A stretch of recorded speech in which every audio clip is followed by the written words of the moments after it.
They call me the queen of adult entertainment now. But when I was sleeping in cardboard boxes, I never imagined that my body would become my billion-dollar empire. Here's how I went from street beggar to porn royalty. My name is Scarlett Divine, though that wasn't always my name. 5 years ago, I was just Maya Rodriguez, a nameless, faceless girl with dirt under her fingernails and hunger gnawing at her stomach 24 hours a day. Today, I'm worth over $50 million. My face graces billboards in Times Square, and I employ over 300 people across 5 countries. My production companies generate revenue that rivals major Hollywood studios, and my personal brand is recognized globally. But this story isn't about the glamour you see now. It's about the absolute darkness that brought me here, and the desperate choices that changed everything. Picture this: Christmas Eve, 2019. While families were gathering around warm dinner tables, exchanging gifts and sharing love, I was crouched behind a dumpster in downtown Miami, trying to shield myself from the freezing rain with a piece of cardboard that was falling apart in my hands. I was 18 years old, legally an adult according to society, but I felt like a lost, terrified child who had been abandoned by the entire world. My stomach hadn't seen food in 3 days, and my shoes had holes so massive that my toes were touching the cold, wet concrete with every step.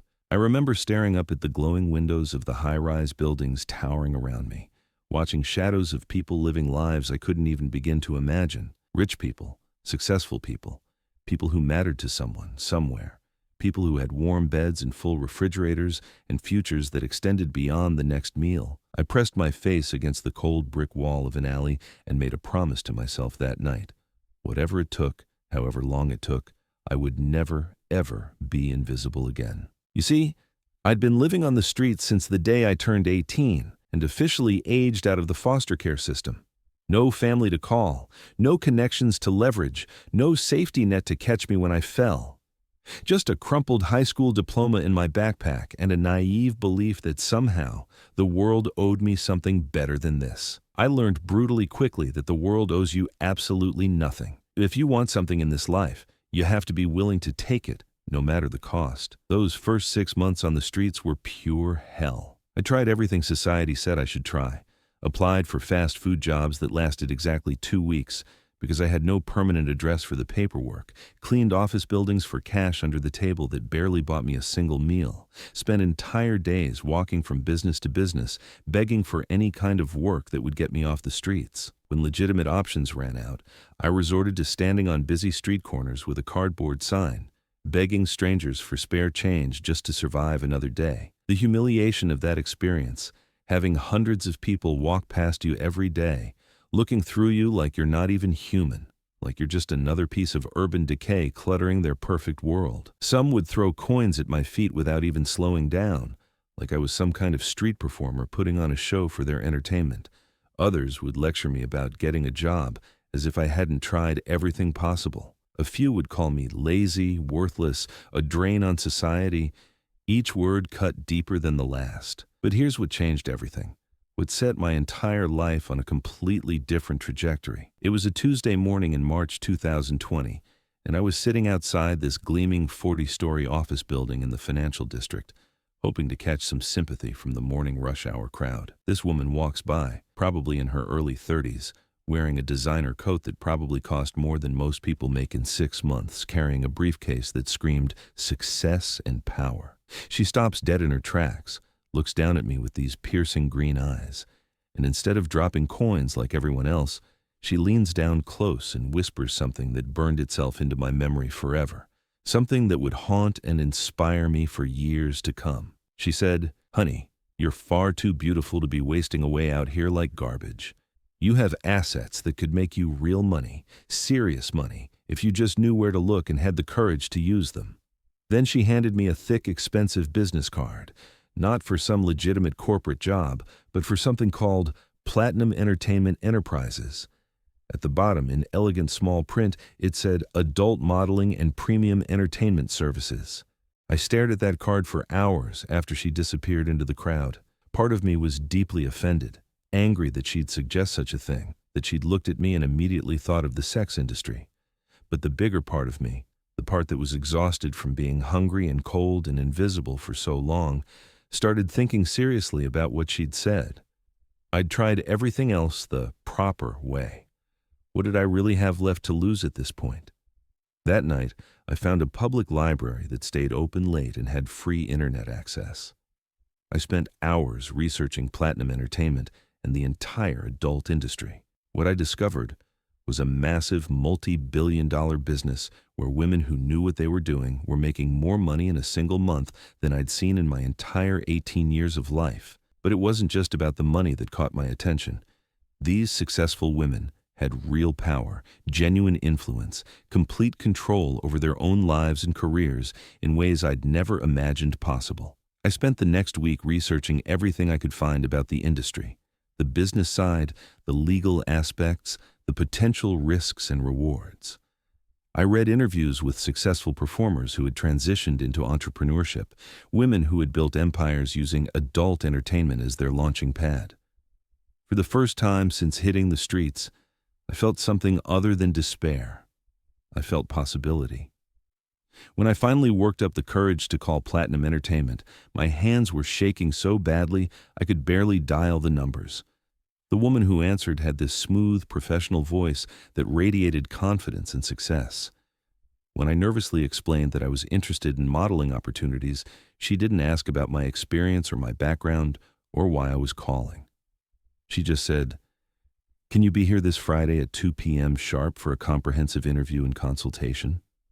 Friday arrived, and I found myself standing outside this sleek modern building in downtown Miami's business district, wearing the only clean outfit I owned, a thrift store dress that was 3 sizes too big, and shoes that were literally held together with duct tape. I almost walked away at least 5 times, circling the block repeatedly as doubt and fear battled with desperation and ambition in my head.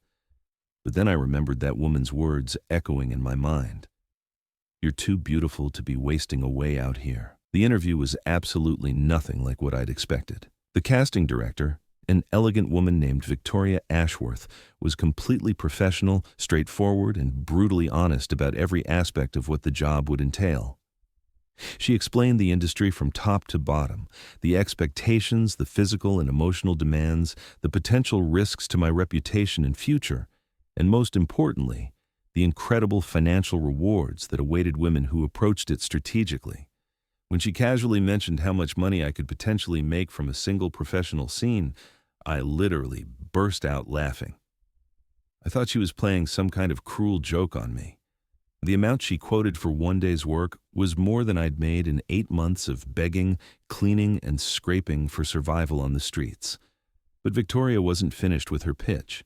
She leaned forward, looked me directly in the eyes with laser-like intensity, and said something that fundamentally changed my entire perspective on life and business.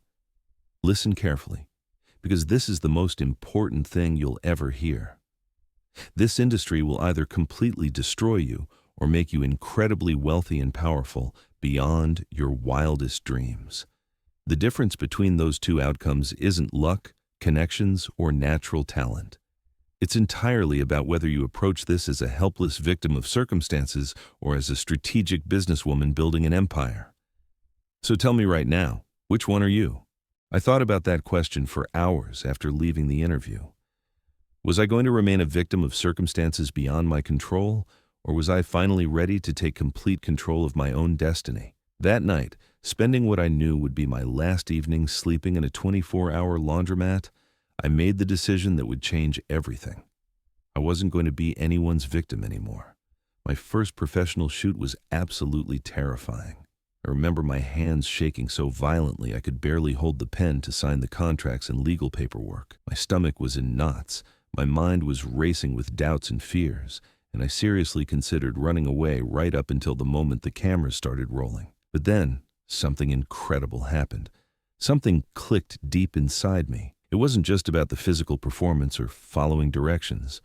It was about commanding attention, owning my space, projecting confidence and sexuality in a way I'd never been able to before. For the first time in my entire life, I felt genuinely powerful. The money from that first scene was like winning the lottery.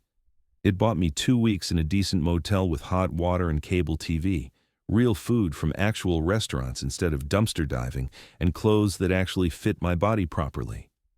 But more importantly than any of those material improvements, it bought me something I'd never possessed before: legitimate options for my future. For the first time since aging out of foster care, I wasn't just surviving from one day to the next. I was actively planning for tomorrow, next week, next month. The adult entertainment industry has a complicated reputation, and honestly, not all of the criticism is unfair or unfounded. There absolutely are predators, exploiters, and people who will take ruthless advantage of desperate, vulnerable women. But there are also incredible opportunities for women who are intelligent, strategic, and willing to work harder than anyone else in the room. I made a conscious decision that I was going to be in the second category. Within just 6 months, I wasn't just another interchangeable performer showing up for scenes. I was actively studying every aspect of the business side, learning about contract negotiations, understanding exactly how money flowed through the industry ecosystem, identifying opportunities that other performers were completely missing. I started building my own personal brand from scratch, creating professional social media accounts, engaging directly with fans in meaningful ways, developing multiple revenue streams beyond just performing.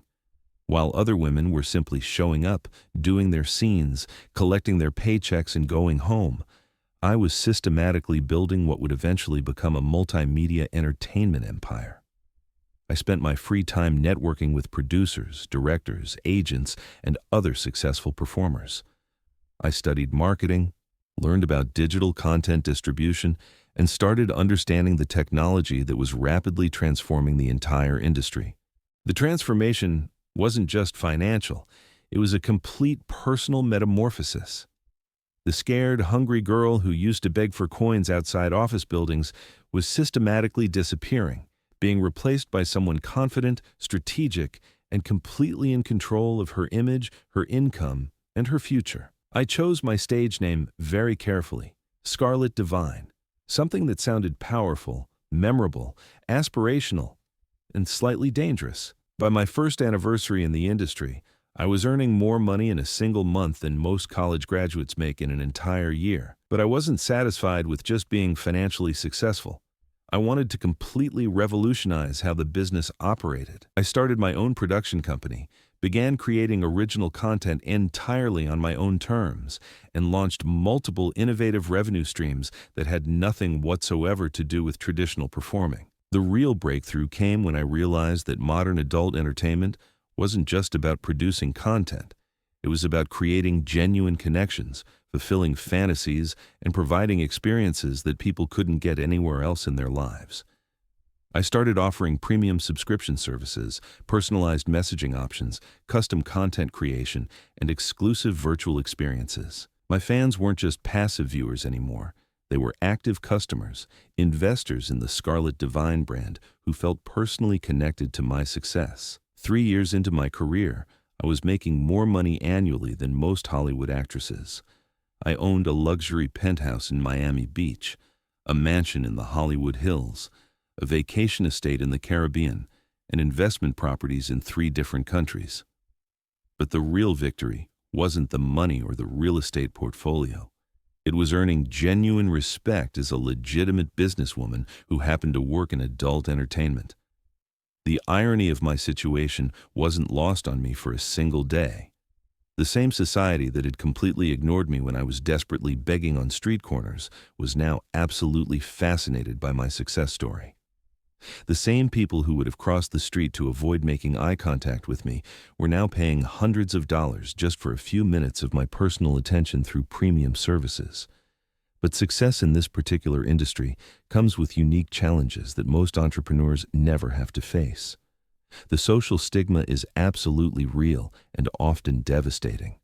There are mainstream businesses that refuse to work with you, financial institutions that won't provide services, and people who will always see you as less than human because of how you make your living. I've lost friendships that I thought would last forever, been rejected by foster family members I tried to reconnect with, and faced discrimination that most successful business people never experience. The mental health aspect of this transformation is something that nobody in the industry talks about openly. Going from being completely invisible and worthless to suddenly being desired by millions of people around the world is a psychological adjustment that nearly destroyed me mentally. There were entire months where I was making more money than I'd ever dreamed possible. But I was also seeing therapists twice a week and taking medication just to maintain my basic sanity. The turning point in my personal development came during my third year, when I finally realized I wasn't just building a career or even a business. I was creating a lasting legacy that would extend far beyond my performing years. I started actively mentoring other young women entering the industry, teaching them the crucial business skills I'd learned through trial and error. I launched a nonprofit organization specifically designed to provide resources and support for people aging out of foster care, because I knew firsthand how that transition could completely destroy you if you didn't have the right tools and support system. Today, my business empire extends far beyond adult entertainment into legitimate mainstream industries. I own 4 production companies, a full-service talent management agency, a luxury lingerie and fashion line, 3 tech startups focused on content creation and fan engagement platforms, and a venture capital fund that invests in female-founded businesses. My various companies employ over 300 people worldwide, and my combined annual revenue is rapidly approaching 9 figures. But the most personally satisfying aspect of my success isn't the money or the public recognition. It's the complete control I now have over every aspect of my life. I own my brand, my image, my content, and my future in ways that most people in any industry never achieve. The scared, desperate girl begging for coins outside office buildings has been completely replaced by a confident woman who now owns multiple buildings herself. When I walk down the same Miami streets where I used to beg for survival, I'm literally not the same person anymore. Security guards who used to chase me away from storefronts now recognize me and nod respectfully. Business owners who used to call the police to have me removed from their properties now actively invite me to invest in their companies. The transformation is absolutely complete, but the vivid memory of where I came from keeps me grounded and motivated every single day. People frequently ask me if I'm ashamed of how I built my fortune, if I wish I could have found some other way to escape poverty. The answer is genuinely complex. I'm absolutely not ashamed of using every single tool at my disposal to build a better life for myself. I'm not ashamed of taking an industry that has historically exploited vulnerable women and transforming it into a platform for female empowerment and financial independence. But I am constantly aware of the personal costs of my choices. There are certain relationships I'll probably never be able to have, opportunities in mainstream business that will always be closed to me, and a level of public scrutiny and judgment that most entrepreneurs never have to endure. Every success comes with moral questioning. Every milestone comes with harsh criticism, and every achievement comes with people doubting my character and intelligence. The truth is, I didn't choose this path because I had childhood dreams of becoming an adult entertainer. I chose it because it was the fastest, most direct route out of poverty, homelessness, and complete invisibility. And once I was established in the industry, I made a conscious decision to excel at it rather than just survive it. Today, when young women reach out to me for advice about entering the industry, I tell them exactly what Victoria told me during that first interview. This business will either completely destroy you or make you incredibly powerful and wealthy. The difference between those outcomes isn't luck or natural advantages. It's entirely about whether you approach it as a victim of circumstances or as a strategic businesswoman building an empire. Whether you let the industry define and limit you, or whether you use it as a stepping stone to define yourself on your own terms. 5 years ago, I was sleeping in cardboard boxes behind dumpsters, begging strangers for spare change just to buy a single meal, completely invisible to a world that didn't care whether I lived or died. Today, I'm Scarlett Divine, entrepreneur, businesswoman, investor, philanthropist, and yes, the undisputed queen of adult entertainment. My empire is worth $50 million and growing exponentially every quarter, built from absolutely nothing but determination, strategic thinking, and an absolute refusal to remain invisible or powerless. The scared, hungry girl who used to beg for coins is gone forever, buried under layers of success and confidence that she never could have imagined. In her place stands a woman who understands that sometimes the most unconventional paths lead to the most extraordinary destinations. And honestly, this is just the beginning of what I plan to accomplish. If this story inspired you, like the video, subscribe, and write in the comments which impossible dream do you want to achieve. Thank you for the watching.